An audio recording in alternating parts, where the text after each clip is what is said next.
బుచ్చి sir నిన్న evening చాలా రోజుల తర్వాత, ఎందుకంటే లాస్ట్ 10 days నేను ఊళ్ళో లేను కాబట్టి కొంచెం చూడటం డిలే అయింది. అండ్ వచ్చిన తర్వాత నిన్న వేయించుకొని చూసిన తర్వాత ఆ, ఇది సినిమా కాదు, ఒక జీవితంలో డౌన్ ట్రాడన్ పీపుల్ వాళ్ళ సఫరింగ్ అని ఒక జర్నీలా చేయించావు. సార్ మాకు పెద్ద ప్రపంచాన్ని చూపించినట్టుగా అనిపించింది నేను చూస్తున్నసేపు. చూసిన తర్వాత కోలుకోవడానికి, తేరుకోవడానికి సార్ అది చాలా నిద్రలో కూడా అదే ఆలోచనలు, అదే విజువల్స్ అవి కనబడుతున్నాయి. అంటే అంత డీప్ ఇంపాక్ట్ ఇవ్వగలిగావు. అండ్ నీ ఆలోచనలు కానీ, నీ మస్తిష్కంలో నుంచి బయటకు వెళ్ళిన ఆ కథాంశం కానీ అంత డీప్ ఇంటూ అవర్ హార్ట్స్ అది టచ్ చేసింది. అంటే దాని ఇంటెన్సిటీ, ఆ కథ ఆనెస్టీ, ఆ కథ నిజాయితీ, దాన్ని క్రియేట్ చేసిన నువ్వు కానీ, దాన్ని ప్రజెంట్ చేసినటువంటి విధానం కానీ, అండ్ ఫస్ట్ ఆఫ్ ఆల్ నీకు నేను మనస్ఫూర్తిగా నా అభినందనలు తెలియజేస్తాను. అంటే అది ఒక ఊరి సమస్యగా మొదలైన పోను పోను పోను అది యూనివర్సల్ అయిపోయింది. అది నేషనల్ లెవెల్కి వెళ్ళిపోయి మన భారతదేశం యొక్క ఆవశ్యకత ఏంటి, దాని ప్రభుత్వాలు ఈ స్పోర్ట్స్ పర్సన్స్ని ఎంకరేజ్ చేయడంలో వాళ్ళ బాధ్యత ఏంటి అని తెలియచెప్పినటువంటి ఇది. అయితే నువ్వు తీసుకున్న కథాంశం 89లో కాబట్టి నిజంగా పరిస్థితి చాలా దారుణంగా ఉండేది. అవును సార్. అప్పుడు నువ్వు చెప్పిన ఈ ప్రయత్నం డెఫినెట్లీ అందరిలోనూ ఆలోచింప చేస్తాను అనిపించింది నాకు. అది చాలా మంచి ప్రయత్నం. ఒక సోషల్ మెసేజ్, ఒక దేశానికి సంబంధించి ఒక అవేర్నెస్ కానీ, మరింత సమాయత్తం చేయటం కానీ, ఇవన్నీ కూడా ఈ సినిమా ద్వారా బాగా చెప్పావనిపించింది.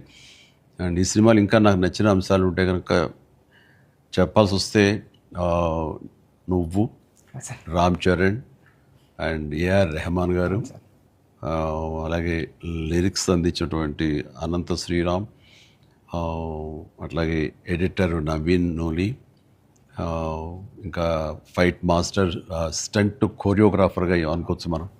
ఈ కుస్తీలు, ఈ రెజ్లింగ్లు, వీటిని మీకు స్పెషల్గా శ్యామ్ కౌశల్ గారు అండి, విక్కీ కౌశల్ గారు, ఓకే, శ్యామ్ కౌశల్ గారు, నభకాంత్ ఆయన్ని నభాకాంత్ ఎగ్జిక్యూట్ చేసే ఫైట్ మాస్టర్గా ఆయన్ని, అండ్ జానీ మాస్టర్ కోరియోగ్రఫీ, ఇక వీటన్నిటి ఆర్ట్ డైరెక్టర్ గారు అండి, రత్నవేల్ గారు, రత్నవేలు గారు, ఇలాంటి వాళ్ళందరి కలయికతోటి, వాళ్ళ ఇన్పుట్స్ తోటి, అండ్ వాళ్ళ ప్రయత్నాలతోటి అత్యద్భుతంగా రూపుదిద్దుకుంది. ఇది ఒక కళాత్మకంగా వచ్చిందని చెప్పొచ్చు. And it's a timely film. And చరణ్కి ఆర్టిస్టుల పరంగా వస్తే కనుక చరణ్ అయితేనేమి, జగపతి బాబు అండ్ శివరాజ్ కుమార్, ఫెంటాస్టిక్ శివరాజ్ కుమార్, బొమ్మని రాణి, అలాగే అబ్బాయి దివ్యేందర్ కొత్త విలన్గా కానీ ప్రతిదీ చాలా ఫ్రెష్గా ఉన్నారు, కొత్తగా ఉంది. ప్రతి ఆర్టిస్టు, చిన్నవాళ్ళు అవని, జూనియర్ ఆర్టిస్టులు అవని, బ్యాక్గ్రౌండ్ ఆర్టిస్టులు అవని, వీళ్ళందరూ కూడా ఒక రియల్గా జరుగుతుంది, ఒక ఇన్సిడెంట్, ఒక సంఘటన జరుగుతుంది, ఒక ఊరి కథ, ఒక మట్టి కథ చెప్తున్నాం అనటానికి ఆ మనుషులు కూడా మట్టి మనుషుల్లాగా రస్టిక్గా అది క్రియేట్ చేయటంలోనూ, దాన్ని తెరకెక్కించడంలోనూ నువ్వు, నీతో పాటు నీ టీమ్ మెంబర్స్ అందరూ, నీ క్రూ కానీ, క్యాస్ట్ కానీ అందరూ చాలా బాగా చేయగలిగారు. ఇవన్నీ చేయటానికి వెనకాల వెన్నెముకలా నిలబడ్డ వ్యక్తి సతీష్ కిలార్ గారు. ఆయన దేనికి నెరవలేదు. ఇదివరకంత గతంలో అన్ని సినిమాలకి ఆయన కొంచెం పరోక్షంగా వెనకుండా నడిపించేవాళ్ళు. ఇప్పుడు తెర ముందుకు వచ్చారు బాహాటంగా ప్రొడ్యూసర్గా. కాబట్టి ఆయన ప్రయత్నం కానీ, ఆయన గుండె ధైర్యం కానీ, దీన్ని నీ మీద పెట్టుకున్న నమ్మకం కానీ, కంటెంట్ మీద ఆయనకు ఉన్నటువంటి విశ్వాసం కానీ, ఇవన్నీ కూడా ఈరోజు సఫలీకృతమైనవి. అండ్ అవ్వటానికి మీరు అందరూ ఎంత ప్రయత్నాలు చేసినా సరే తెర మీద కనిపించడానికి రామ్ చరణ్ ఎలా చేస్తాడు అనే దాని మీద ఉంటుంది కదా. మీరందరూ బాగా నటించాడని నిన్న వాళ్ళ అమ్మ అంటుంది. బాగా నటించాడు అన్నది కరెక్ట్ సర్టిఫికేట్ కాదు రేఖ, కరెక్ట్ మాట కాదు. జీవించాడు అని అనాలి. నాకు పాత్రలు ఒదిగిపోయాడు అని నాకు అనిపిస్తుంది. నేను యాక్టర్ అని నాకు తెలుసు. అవతల క్యారెక్టరు ఏడుస్తూ మనల్ని ఏడిపిస్తే కనుక అది నటన. వాడు ఏడవకుండా కళ్ళల్లో ఆ భావం పలుకుతూ చూసే ప్రేక్షకులు ఏడిపించాడంటే వాడు జీవించినట్లు. నేను అక్కడ ఒక క్యారెక్టర్ చూస్తున్నాను తప్ప చరణ్ని చూడలేదు. పెద్ది కనపడుతున్నాను అక్కడ. పెద్ది తను ఏడవకుండా తన భావోద్వేగాల్ని కళ్ళ ద్వారా చూపిస్తున్నాడు తప్ప ముఖవళికల ద్వారా, మజిల్స్ ద్వారా చూపించట్లేదు. అది చరణ్ స్పెషాలిటీ. అందుకే మనం ఎక్కువ ఇన్వాల్వ్ అయిపోతున్నాం.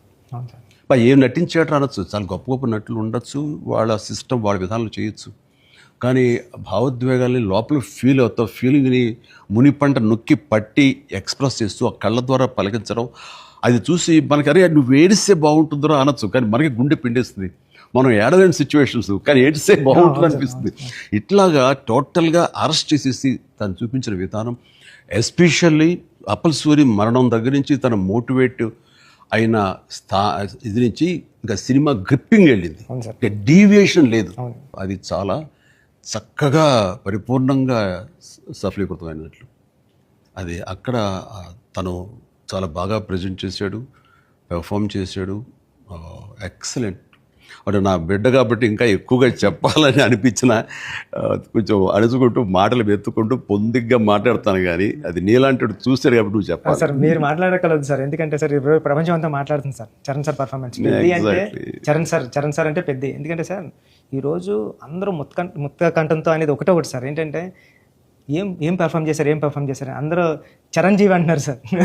చిరంజీవి అండి సార్. హాస్పిటల్ సీన్లో చరణ్ సార్ పర్ఫార్మెన్స్ అంటే మీరు అన్నారు చూసారా, అంటే ఆయన ఫేస్లో బాధ ఉంటుందండి, కానీ మనకి ఆడియన్కి మాత్రం గుండె మెలిపెట్టేసినట్టు. నేను చరణ్ గారు అందరూ మనం ఐమాక్స్ వెళ్ళాం సార్. ఐమాక్స్కి వెళ్తే మొత్తం థియేటర్లో సీట్లో ఉన్న వాళ్ళందరూ బ్యాగ్ తిరిగి ఇలా బెండ్ చేసి తీసినారు. అన్నా నీకు నేషనల్ అవార్డు అన్నా అని అరిసారండి. ఈ ఇంట్లో చరణ్ గారి పెర్ఫార్మెన్స్కి నేషనల్ అవార్డు వచ్చి అంటే నాకు అంతకన్నా హ్యాపీ ఉంటుంది సార్. అంతకు మించిన సంతృప్తి ఇచ్చేసాడు. ఒక తండ్రిగా, ఒక నటుడిగా అంటే మళ్ళీ సీన్ కాదు, తోటి నటుడుగా, కాంటెంపరీ నటుడిగా నాకు నిజంగా చరణ్ గర్వకారణం. అండ్ నేను ఎంత తక్కువ మాట్లాడితే అంత మంచిది, ఎందుకంటే ప్రేక్షకులు వాళ్ళే మాట్లాడేసారు నా బిడ్డ గురించి. అంటే ఇక్కడ చిన్నప్పుడు చదువుకున్న ఒక సుమతి శతకంలోని ఒక పద్యం గుర్తుకొస్తుంది. ఇది పుత్రోత్సాహం పుత్రుణ్ణి కన్ననాడు కాదు, పదుగురు దాన్ని గుర్తించి వాళ్ళు మెచ్చుకుంటున్నప్పుడు, వాళ్ళు పొగుడుతున్నప్పుడు అది కదా నిజమైన పుత్రోత్సాహం అంటే. దాని అర్థం తెలిసొచ్చింది, ఇప్పుడు అనుభవపూర్వకంగా తెలిసొచ్చింది. And I'm really proud of my son Charan. I love him. And then ఇక అదర్ క్యారెక్టర్స్ మీరు కన్సిడర్ చేసింది కానీ అది కానీ అప్పల్ సూరి క్యారెక్టర్ జగపతి బాబు టోటల్గా ట్రాన్స్ఫార్మ్ అయిపోయాడు. జగపతి బాబు అని తెలియకోవడానికి అతని కళ్ళు, ఆ తర్వాత అతని వాయిస్ వింటే కానీ అర్థం కాదు. మీ ఇంటర్వ్యూల ద్వారా నాకు తెలిసిపోయింది కాబట్టి, గెటప్ చూసాను కాబట్టి అయింది. కానీ నిజంగా ఎవరైనా కొంచెం కొత్త వాళ్ళు చూస్తుంటే కనుక అతను గుర్తుపట్టలేనంతగా ట్రాన్స్ఫార్మ్ అయిపోయాడు. మనకి జగపతి బాబు కనపడకుండా మీరు అప్పల సూర్యనే మీరు కనిపించేలా చేయటం అనేది మీ కాన్సెప్ట్, మీ డిజైనింగ్ అది చాలా అద్భుతంగా చేసి తను కూడా చాలా. అవును సార్, మీరు అన్నట్టు. అవునండి, మీరు అన్నట్టు అప్పల్ సూరి క్యారెక్టరే ట్రిగ్గర్ చేస్తారు సార్ కథకి. ఏ ఎమోషన్ కావాలో అప్పల్ సూరే జెండా పట్టుకుని పెద్ద చేతిలో పెడతాడండి, అక్కడ నుంచి పెద్ద తీసుకుని ట్రావెల్ అవుతాడు సార్. అది కరెక్ట్ సార్, మీరు ఏదైతే చెప్పారు అది. అందుకే అలా సార్ అప్పల్ సూరి క్యారెక్టర్ అన్న డ్రైవ్ చేయబట్టే లాస్ట్లో స్టేషన్ కూడా అప్పల్ వాళ్ళ అయింది సార్. అది చాలా మంచి ట్రిబ్యూట్. అది అక్కడ కూడా పెద్ద అన్నామని అంటే పెద్ద అనేది ఆ క్యారెక్టర్ గ్రేస్, ఆ క్యారెక్టర్ చాలా బాగా. తర్వాత శివరాజ్ కుమార్ శివన్న ఆ క్యారెక్టర్ ఒప్పుకొని చేస్తాననటం అనేది ముందు అసలు ఫస్ట్ సక్సెస్ అది అదృష్టం నీకు. అంటే అంత మంచి మనిషి, అంత మంచి యాక్టర్, దాంట్లో ఒదిగిపోయి చేశాడు. చరణ్ని అదవాయించాలి, గదవాయించాలి, తిట్టాలన్నా సరే అంత స్టేజ్ ఉన్న వ్యక్తి. అతను అంటుంటే కూడా మనకి తండ్రి ఫీలింగ్ వచ్చింది కాబట్టి అది చాలా బాగుంది. అది జాహ్నవి క్యారెక్టర్, ఆమె క్యారెక్టర్ వరకు, ఆ సాంగ్స్ వరకు ఎక్సలెంట్. తర్వాత ఫైట్ కంపోజిషన్స్ కానీ అవి కానీ ఎక్సలెంట్. ముఖ్యంగా క్రికెట్ అనేది మనం గిమిక్గా చేయొచ్చు, అయిపోతుంది. కానీ కుస్తీ రెజ్లింగ్ అనేసరికి ఏమవుతుందంటే బాడీ ట్రాన్స్ఫర్మేషన్ కానీ దానికి తగినట్టుగా మనిషి మారిపోవటాన్ని అన్ని రకాల చేసిన ప్రయత్నాలు కానీ అది ఓవర్ నైట్ కాదు. చరణ్ ఇంట్లో ఎలా కష్టపడేవాడు, ప్రతిరోజు నేను విట్నెస్ చేసేవాడిని. నైట్ ఎర్లీ మార్నింగ్ లేచి 5 లేచేవాడు, 6 to 7 చేసి 9 o'clock మీ సెట్కి వచ్చిన తర్వాత మళ్ళీ నైట్ నువ్వు 9 కుదులుతావా 8 కుదులుతావా వచ్చి నీరసంగా వచ్చి కూర్చుని పోయి మళ్ళీ కాస్త సూప్ ఏదో తాగి మళ్ళీ జిమ్కి వెళ్ళిపోయేవాడు. చాలా కష్టం. పైగా అంతా ఆ 70 days వెజిటేరియన్ మీదే ఉన్నాడు. ఉండి ప్రోటీన్ కోసం ఎంత ఇదంటే హై ప్రోటీన్ కావాలి, నాన్ వెజిటేరియన్ తినకూడదు. దానికోసం ఎలా కష్టపడ్డాడు, ట్రెడ్మిల్లో జిమ్లోని ఎలా ఇదయ్యాడు అనేది చూస్తుంటే అబ్బా ఇంత అవసరమా, ఇంత కష్టపడాలా, మనం చేసాం కష్టమైన క్యారెక్టర్లు, రిస్కులు చేసాం, కానీ ఇంత చేస్తున్నాడు ఏంటి, దీని ప్రతిఫలం ఎలా ఉంటుంది అంటూ వాళ్ళ అమ్మాయి అయితే భగవంతుని దండం కోరుకుంటూ ఇంత కష్టపడి ప్రతిఫలం రావాలని. ఎందుకంటే అంత కష్టపడి జనం ఆమోదం పొందకపోతే మొత్తం అంతా ఇదైపోతుంది, వ్యర్థమైపోతుంది. ఇంకా కష్టపడితే ఇంతైనా ప్రతిఫలం అనే ఒక డిసప్పాయింట్మెంట్ వస్తుంది. కానీ ఇప్పుడు ఏంటంటే ఎంత కష్టపడితే అంత ఎప్రిసియేషన్ వస్తుంది అనేది ఈ పెద్ద క్యారెక్టర్ తన కష్టపడినందుకు జనాలు దీన్ని యాక్సెప్ట్ చేసి వెల్కమ్ చేస్తున్నందుకు, నీరాజనలు పలుకుతున్నందుకు హ్యాట్స్ ఆఫ్. సార్ నా ఫేవరెట్ ఏంటంటే సార్, ట్రైన్ దగ్గర లెగ్ పెట్టడానికి బిఫోర్ వచ్చి ట్రైన్ ఇలా పట్టుకొని ఇలా పట్టుకొని ఒకసారి బయటకు వస్తారు కదండి ఫ్రేమ్లో, అప్పుడు చరణ్ సార్ ఎక్స్ప్రెషన్ ఉంటుందండి, పళ్ళు అలా మూసి ముందండి జస్ట్ అలా ప్లెయిన్గా శూన్యంలోకి అలా చూసి అప్పుడు లెగ్ పెట్టడం స్టార్ట్ చేస్తారండి.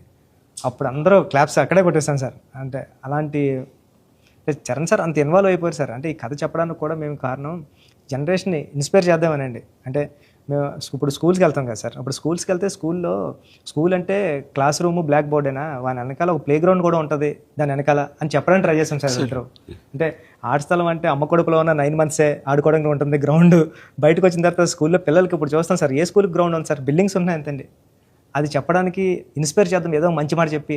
ముఖ్యంగా ఈ కార్పొరేట్ ఎడ్యుకేషన్ సిస్టమ్ వచ్చేసిన తర్వాత అండ్ ఎంతసేపటికి మార్కులు అనే దీంట్లో ఇంకా అసలు ఫిజికల్ యాక్టివిటీ లేకుండా పోతుంది.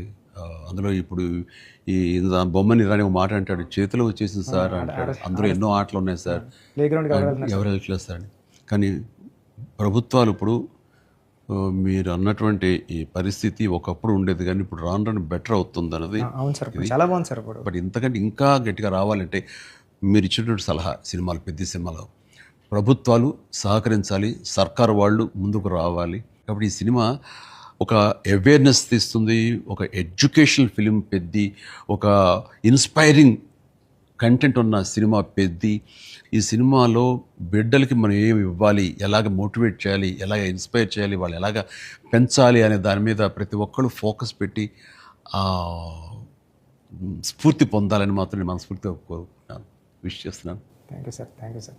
నేను సినిమా చూస్తూ ఏఆర్ రెహమాన్ గారి కంట్రిబ్యూషన్ ఎలా ఉందని చూడటంలో సౌండ్ని పర్ఫెక్ట్గా వాడుకుంటారండి. అంటే ఆర్ఆర్ అంటే ఓన్లీ ఇంకా ఊకదంపుడు కొట్టేసి ఎలివేషన్స్ కొట్టేసి ఆ రకంగా కొంచెం ఒరవడి ఇప్పుడు కొనసాగుతున్నా కొన్ని చోట చెల్లుతుంది. బట్ అన్ని వేళలా అది కరెక్ట్ కాదు. ఇది మన మనసులోని ఫీలింగ్ని బట్టి ఆయన కొడుతున్నాడని నాకు అర్థమైపోతుంది. గుండెని పిండే విధంగా మరింతగా ఆయన మనల్ని ఇన్వాల్వ్ చేస్తున్నాడు, మనకు ఆ ఫీలింగ్ని ఇవ్వగలుగుతున్నాడు. పెద్దలో పరిపూర్ణ న్యాయం చేశాడు. చెప్పాలంటే ఆయన మెయిన్ పిల్లర్ గా అనుకోవచ్చు మనం. మీ కంటెంట్ సార్ అంటే హీరో ఉండి ఎలివేషన్ ఇవ్వడం వేరు సార్. నేనేమనుకున్నాను, చరణ్ గారు లేకుండా చరణ్ గారు స్టాచ్యూ చూపించి ఎలివేషన్ ఇద్దారు అనుకున్నాను సార్. అది అక్కడ కూడా రెహమాన్ గారు అలా లేపారు సార్, లేపారు మామూలు కాదు సార్, చాలా ఉంది.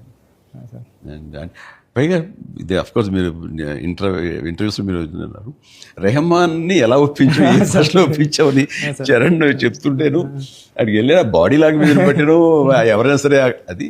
బట్ ఎవరికైనా సరే నువ్వు చెప్పే కంటెంట్ ఉంది, అది మెయిన్. కొంచెం విజ్ఞత, కొంచెం అవగాహన, ఆ సెన్స్ ఉండే ఎవరికైనా సరే ఆ కంటెంట్ నువ్వు చెప్పగానే దానికి డెఫినెట్లీ ఆమోదయోగ్యం, ఆమోద ముద్ర పడిపోతుంది. డిఓపి గారు అయితే ఆయన చాలా బాగా చూపించాడు. నువ్వు ఏదైతే ఒక మట్టి కథ అనుకున్నావో, రస్టిక్ అనుకున్నావో, ఏమంటే ఆ రఫ్నెస్ అది మొత్తం కనిపించేలా చేశాడు. దాన్ని did his job very well. And తర్వాత ఇంకా మీ నవీన్ గారు అయితే టీజర్ దగ్గర నుంచి ట్రైలర్ దగ్గర నుంచి ఆగలేక ట్రైలర్ కూడా నేను చెప్పేశాను ముందు, అద్భుతం. ఈయన కటింగ్ తర్వాత నాకు బాగా నచ్చింది. ఆ డిజాల్వ్ అయ్యి వస్తుంది క్రికెట్ దగ్గర నుంచి రెజ్లింగ్కి, ఇవన్నీ ఇంటర్ రిలేటెడ్గా ఉంటాయి అని నేను చెప్పినట్టుగా చెప్పడం అనేది తన ఇది. అండ్ ఎన్ని చోట్ల బట్ సినిమాలో నెరేషన్లోనే మీరు బ్యాక్ అండ్ ఫోర్త్ చెప్తారు. ఇది అంటే బొమ్మన్ ఇరానీని ప్రేక్షకుని చేశారు. బొమ్మన్ ఇరానీకి ఎలాగైతే కథ అక్కడికి అర్థమవుతూ వస్తుందో సేమ్ ఆడియన్స్ అది మంచి కాన్సెప్ట్. ఇది ఎడిటింగ్ బ్యాక్ అండ్ ఫోర్త్ వెళుతూ చెప్పటం అన్నది ఇట్ ఈస్ మంచి ప్రయత్నం. And that way my heart felt appreciation to Naveen నోలీకి. అలాగే ఆర్ట్ డైరెక్షన్ గురించి ప్రత్యేకంగా చెప్పలేదు. అన్నీ కూడా పర్ఫెక్ట్గా హార్మోనీ ఉంది. ఒకటి ప్రత్యేకంగా ఏంటిది అనట్లేదు, అన్నీ కథలో ఇమిడిపోయే విధంగా ఉన్నాయి. ఎగ్జాక్ట్లీ. ఆ యంగ్ విలన్ దివ్యందు వీళ్ళందరూ కూడా చాలా బాగా కంట్రిబ్యూట్ చేశారు. లాస్ట్లో కూడా బొమ్మన్ గారు స్టాచ్యూ చూడకుండా వెళ్ళిపోదాం, చరణ్ గారిని కలవకుండా వెళ్ళిపోదాం అంటాడండి. చరణ్ ఎందుకు నేను కలవకూడదు అనుకున్నాడు బొమ్మన్ ఇరానీ అంటే అంతే, ఆ గుడ్ ఫీలింగ్ అలా ఉండిపోవాలంటే కలవకుండా ఉండటమే కరెక్ట్. లాస్ట్ ఫేజ్ వరకు కూడా అలా కూర్చొని చూస్తున్నారు సార్.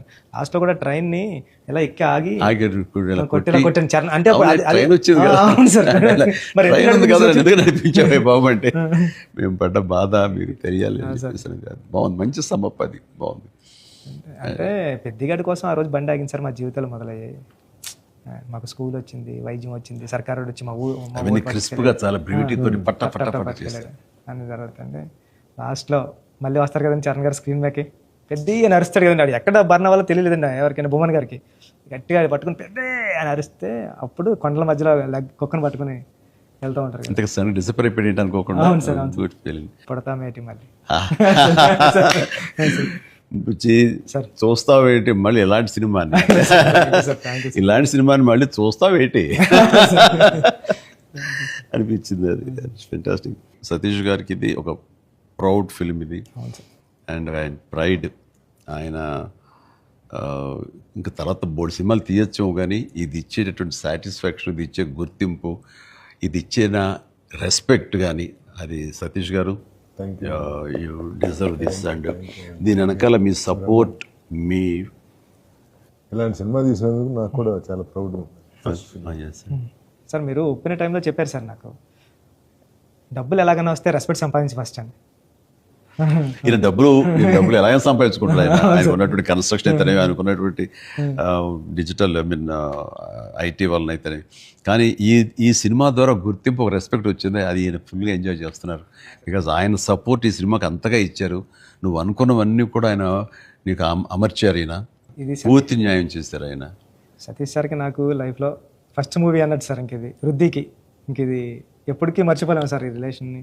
దీనంతా నువ్వు చేస్తావే, నువ్వు ఆ టైప్ ఆఫ్ ఆలోచన ఉన్న డైరెక్టర్ సార్. మీరు నాకు ఉప్పిన ఇచ్చారు సార్ ఫస్ట్, చరణ్ సార్ ఏమో పెద్ద ఇచ్చారు సార్. మీతో కూడా ఒక ఛాన్స్ అవ్వండి సార్, చేస్తాను ఎప్పుడైతే అప్పుడు. నువ్వు అలా పరిగెత్తమని, తూకమని, వైర్లతోటి అంటే సార్. సార్ మీరు ఇప్పుడు కూడా చేస్తున్నారు సార్. ఇప్పుడు వైర్లు కడుతుంటారు, పైకి లేపుతుంటారు, పల్చీలు కొట్టిస్తుంటారు. మొన్న శంకర ప్రసాద్ దీంట్లో కూడా చేశాను. పని అవసరం వచ్చేసరికి దేనికి నెరవు, దేనికి వెనకం చేసే పరిస్థితి లేదు. ఇంకా ఒకసారి ఎన్ని వైర్లు కట్టి అన్నీ ఇవైపోయింది, కమిలిపోయింది. చరణ్ చూశాడు ఇంట్లో, ఏంటిది అన్నాడు. వైర్లు కట్టి లేపారు. ఇంకా వైర్లు ఇంటికి కడుతున్నారా, వాళ్ళు పిలిచి డాంగ్ అలా కష్టపడతారంటే మీరు అదేదని తెచ్చాడు. మరి లేదరా వాళ్ళు కాదురా, డూప్ సరిగ్గా చేయలేదని అన్ని తీసేసి నేనే చేశాను రా షార్ట్ అని. వాళ్ళు అదే డాడీ చేస్తానన్నారు అని. అంటే చరణ్ ఇందులో ఎంత కష్టపడ్డాడు అనేది నేను చెప్పాల్సిన అవసరం లేదు. ఆడియన్స్ ఆల్రెడీ వాళ్ళ క్యారెక్టర్ ద్వారా వాళ్ళే గుర్తించారు. వాడు ప్రతిరోజు అలసిపోయి ఇంటికి వచ్చి నీరసించి అలా కూర్చున్న ప్రతిసారి నాకు మా నాన్నగారు నాతో ఏమన్నారు, నన్ను ఏమనేవారు అది గుర్తుకొచ్చేదనమాట. అంటే దొంగ అనే సినిమాలో 8 అంతస్తుల ఒక హోటల్ పైన పారపెట్ వాల్ మీద నేను రోల్ చేస్తూ వెళ్ళినప్పుడు కింద స్లిప్ అయితే మాత్రం ఇది ఇప్పట్లా వైర్లు ఇలాంటి సేఫ్టీ డివైస్లు ఏమి లేవు, మొండితనంతో చేయటం అనమాట.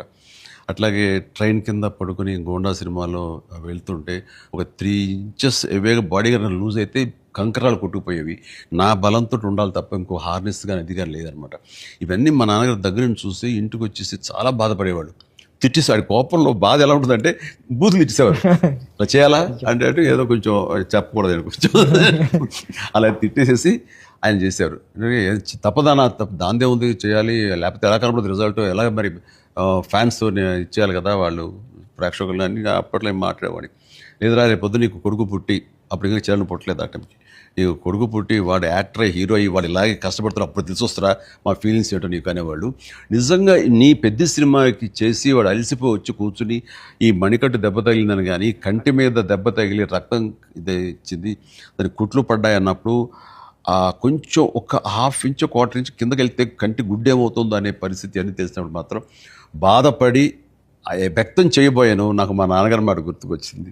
ఆయన ఎంత బాధపడి ఉంటారు అని చెప్పేసి అదే బాధ ఈరోజు నేను వాడు కష్టపడి వస్తుంటే మాత్రం నాకు ఉండే పిండిన ఫీలింగ్ ఉంది. అయితే సినిమా చూసిన తర్వాత కొన్ని ఎపిసోడ్స్ గురించి చెప్పాల్సి వస్తాయి. ఇందులో ఇంటర్వెల్ నుంచి మాత్రం సినిమా మనిషిని కట్టిపడేసింది, ప్రేక్షకుడిని తారాస్థాయికి తీసుకెళ్ళిపోయింది, ఎమోషనల్ జర్నీ చేయించి ఒక రోలర్ కోస్టర్ రైడ్ లాగా చేయించి అప్ అండ్ డౌన్ చేయించి పినాకిల్ ఇంకా తారాస్థాయికి తీసుకెళ్ళి అక్కడ వదిలిపెట్టారు సినిమాని. ఆటల్లో ముఖ్యం చెప్పాలంటే హాస్పిటల్ సీన్ బుచ్చి సార్ బా నా భూతో నా భవిష్యత్తు తలుచుకో నాకు గగురు పడొస్తుంది, గూస్ బంప్స్ వస్తున్నాయి. హాస్పిటల్స్ అసలు హాస్పిటల్ సీను వాడి నటనకి మాట్లాడుతూ చూడు నిజం సార్. అది నటనకి, అది నటన కాదు, వాడు ఫీల్ అయిపోయాడు దానికి. అక్కడి నుంచి నా కంట తడి లాస్ట్ వరకు ఆగలేదు. All the appreciation, all the blessings, God blessing. దానికి చక్కటి అంత మంచి క్యారెక్టర్ ఇచ్చినటువంటి నీకు hats off. Thank you sir. Thank you sir. ఒకసారి ఎస్పి బాలసుబ్రహ్మణ్యం ఆయన నువ్వు ఒకప్పుడు ఆపద్బాంధుడు చేసావు, ఇంకోసారి రుద్రవేణి చేసావు, అలాగే చాలా సినిమాల్లో నీ పర్ఫార్మెన్స్ అనేది తెలుసు, కానీ ఎక్కువ కమర్షియల్ వైపు వెళ్ళిపోతున్నావు చిరంజీవి. నీలో పొటెన్షియాలిటీ ఉంది. ఎప్పుడో బాలసుబ్రహ్మణ్యం మన కె బాలచంద్ర గారు అన్నది కూడా అతను ప్రస్తావిస్తూ నీలో ఒక కమలాసనం రజనీకాంత్ అందరి కలయిక ఉంది అంటే ఏదో మాట్లాడుతూ రావాలి సినిమాలు అంటే. అలాంటి కంటెంట్ తోటి మనవాళ్ళు వస్తే కనుక ఎందుకు చేయను, చేసే కెపాసిటీ ఉంది, చేయగలను నమ్మకం నాకు ఉంది, రావాలి అంటే. నువ్వు చేయలేనిది చూడండి ఏం లేదు అని అన్నప్పుడు నాకు అవకాశాలు రాని టైంలో హిందీలో ఒక డంగల్, ఒక చెక్దే వచ్చినప్పుడు వాళ్ళ పెర్ఫార్మెన్స్ అది చూసినప్పుడు ఇలాంటి కదా నాకు కావాలని కోరుకున్నాను. కానీ అలాంటి కంటెంట్ తోటి డైరెక్ట్లో వస్తేనే కదా మనకు ఏదైనా ఛాన్స్ అవకాశం ఉండేది. అలాంటి వచ్చినప్పుడు ఆ సినిమాకి ఇప్పుడు ఈ సినిమా కూడా అలాంటి స్పోర్ట్స్ నేపథ్యంలోనే వచ్చింది. ఆ సినిమాల్లో దంగల్ తీసుకుందాం, అది ఫ్యామిలీ ఎమోషన్ అది. అండ్ దోస్ కుస్తీకి సంబంధించిన, రజనీకి సంబంధించిన ఫ్యామిలీ ఆడబిడ్డల వాళ్ళ ఇంటర్నల్ డ్రామా గుండెని కట్టిపడేస్తుంది, పిండేస్తుంది. అండ్ నీ సినిమా ఈ పెద్ద వచ్చేసరికి రస్టిక్ స్పోర్ట్స్ డ్రామా అండ్ అవేర్నెస్ని మోటివేట్ చేస్తూ ఒక రకమైన ఎడ్యుకేటివ్ ఫిలిం ఇది. ప్రతి ఒక్కరికి, ప్రభుత్వాలకి అయితేనేవి, చిన్నపిల్లలకి, తల్లిదండ్రులకి, ప్రేక్షకులకి, అందరికీ ఒక అవేర్నెస్ ఆలోచింపచేసే సినిమా ఇది. అందుకని అవి క్లాసిక్ స్పోర్ట్స్ డ్రామాలైనా ఇది రస్టిక్ ఒక గ్రామీణ నేపథ్యంలో ఉండేటటువంటి మట్టి కథ, మట్టి గేమ్స్, మట్టి మనుషుల కథ ఇది. అందునే దీనికి ఎక్కువ లాంజివిటీ ఉంటుంది, దీనికి ఎక్కువ ఆదరణ ఉంటుందని నేను నా భావన.